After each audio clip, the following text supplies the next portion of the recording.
Welcome to CCN TV News, your premier source for local and international news. From the streets of Kingston to the capitals of the world, we are ready to cover you stories that shape our world. Stay tuned for breaking news. Oh, what a brilliant idea from Donald Trump. Turning war-torn Gaza into the next luxury hotspot, the Riviera of the Middle East. Because nothing screams world peace like displacing an entire population to make room for five-star resorts and golf courses. Truly urban planning at its finest.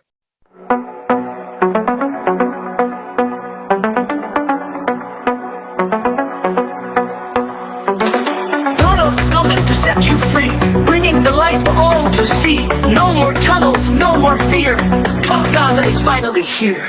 Trump Gaza shining bright, golden future, a brand new light. Feast and dance, the deal is done. Trump Gaza number one. Trump Gaza shining bright, golden future, a brand new light. Feast and dance, the deal is done. Trump Gaza number one. We have an opportunity to do something that could be phenomenal. And I don't want to be cute, I don't want to be a wise guy, but the Riviera of the Middle East, this could be something that could be so bad, this could be so magnificent. So late last night, President Trump posted what appeared to be an AI-generated video on his Truth Social account. It's basically a promotion for his plan for Gaza, which is to essentially turn the enclave into a lavish Gulf resort. Here's part of that video.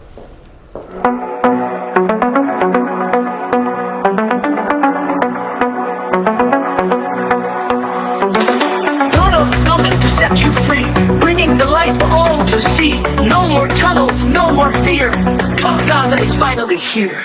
Trump Gaza shining bright, golden future, a brand new light. Feast and dance, the deal is done. Trump Gaza number one. Let's discuss with Kevin Barron. He's a national security analyst and former executive editor for Defense One. Kevin, thanks so much for being with us. What did you make of this video? I mean, how many times do we have to see something like this where it would be comical if it wasn't so serious and so exhausting? These images just, they shock you, and then you laugh, and then you go, what are we doing and where are we living? And in a time where, as your previous segment just showed, the hostages are being released, we're supposed to be getting to a new ceasefire phase, we're supposed to be getting toward some kind of future for this region. The Saudi defense minister was just at the Pentagon this week as well. So there are these enormous security concerns going on, and this kind of video just does nothing for American security or regional security, but it does show where Trump's head is, right? It shows he's calling himself King Trump. He's putting out images of him as a giant idol in the middle of Gaza that looks like Vegas. I'm not sure what to say. It reminds me a bit of when he went to meet with Kim Jong-un one-on-one, and he apparently showed him a trailer of what North Korean waterfront property would look like. He obviously views things very much from the perspective of a real estate tycoon. I do wonder, though, how this sort of video lands with Palestinians. Those who support Hamas, those who don't support Hamas and want to find peace. Is this the kind of thing that just generates animosity?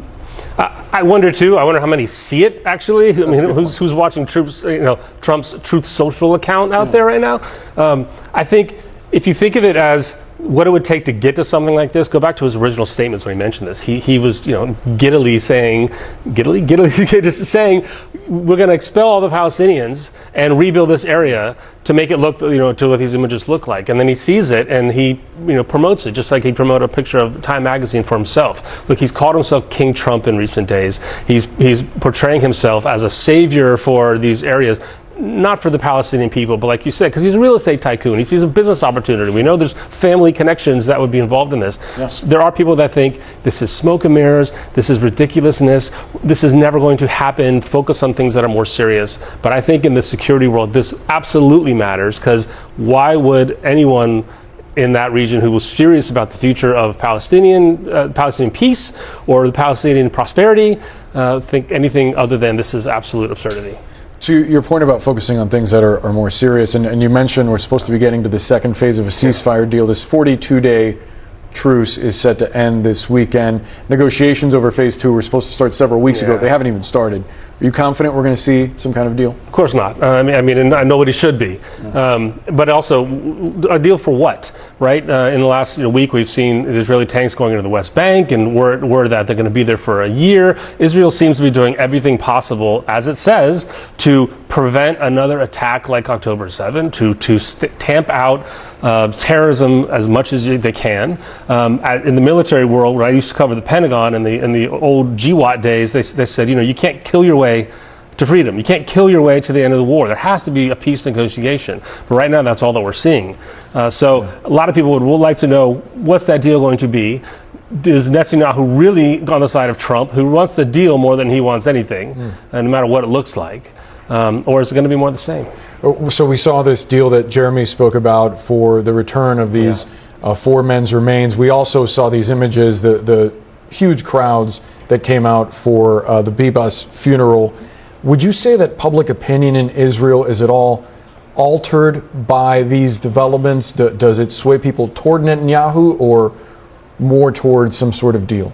I mean, I would imagine people are pretty entrenched. And we saw even the families, wanting to keep government officials away from the funeral. A lot of these protests that have, from day one, have been aimed at Netanyahu for failing to secure them in the first place. Forget about what's happened since in Israel's, unbelievable response into Gaza.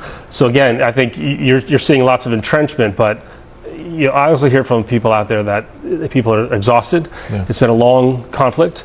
There have been young people that have grown up in it now, and so any glimmer of hope for the future should be welcome.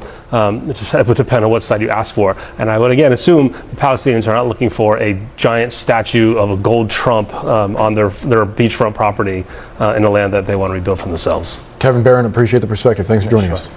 Satirical or not, these cartoons reflect the truly unfair global backlash against what could have been the most tasteful development project in human history.